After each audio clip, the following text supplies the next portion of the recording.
Today is Monday, February 13th, 2017.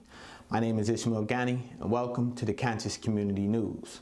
Those of us who are consciously awake already acknowledge that we live in a very seemingly and unseemingly world, where it is absolutely necessary for us to be able to look beyond our five physical senses in order to take into consideration perspectives that could bring us closer to ascertaining the truth. A human being is part of a whole called by us the universe, a part limited in time and space.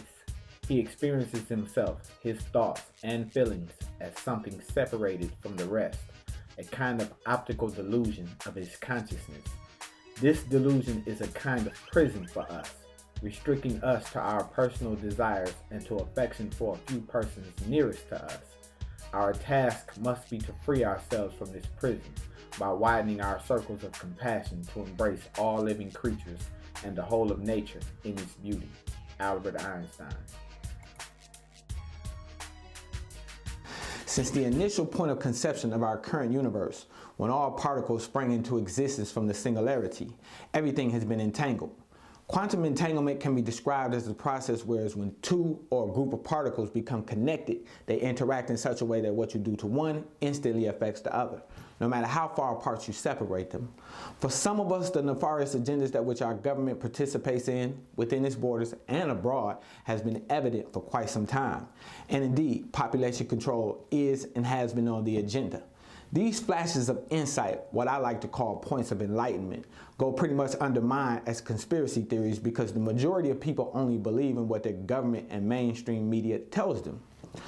For the sake of reasoning, one would hope that if the government did actually come out and admit that some of the indictments of the quote-unquote conspiracy theorists are indeed facts, the people would wake up.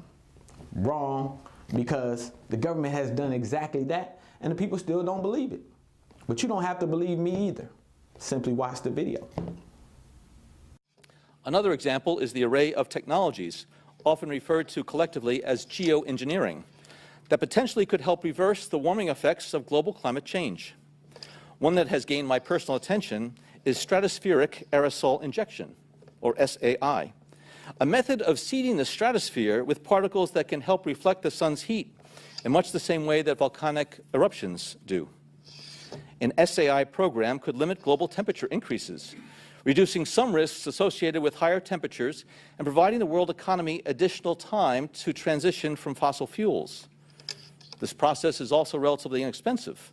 The National Research Council estimates that a fully deployed SAI program would cost about $10 billion yearly.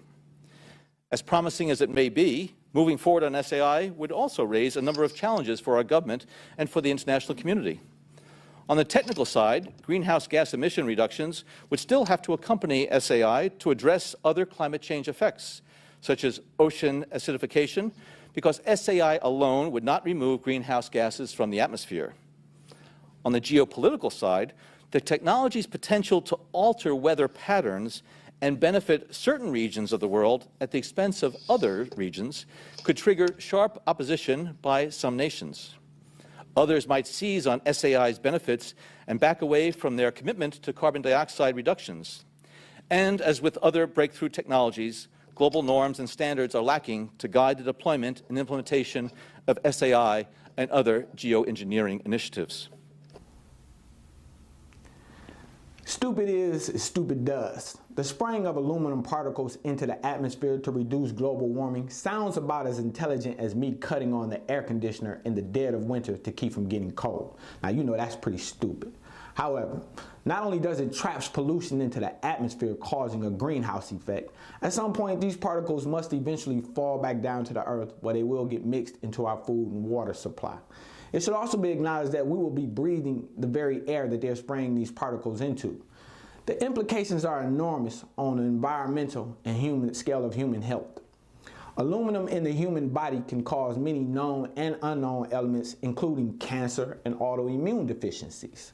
In certain parts of the world, it has been documented that certain fauna, which is known to grow in only specific geographical locations, has also become affected by the spraying, to such a degree that some of them are even being placed on the endangered species list as a result of it. From my perspective, this is an expression of all-out war, not only against humanity, but against nature itself. With ignorant people like this in positions of power and control, humanity can only brace itself for another mass extinction on a global scale. That is, if we don't correct the situation through correcting the way that we think and the way that we react to such crimes against humanity.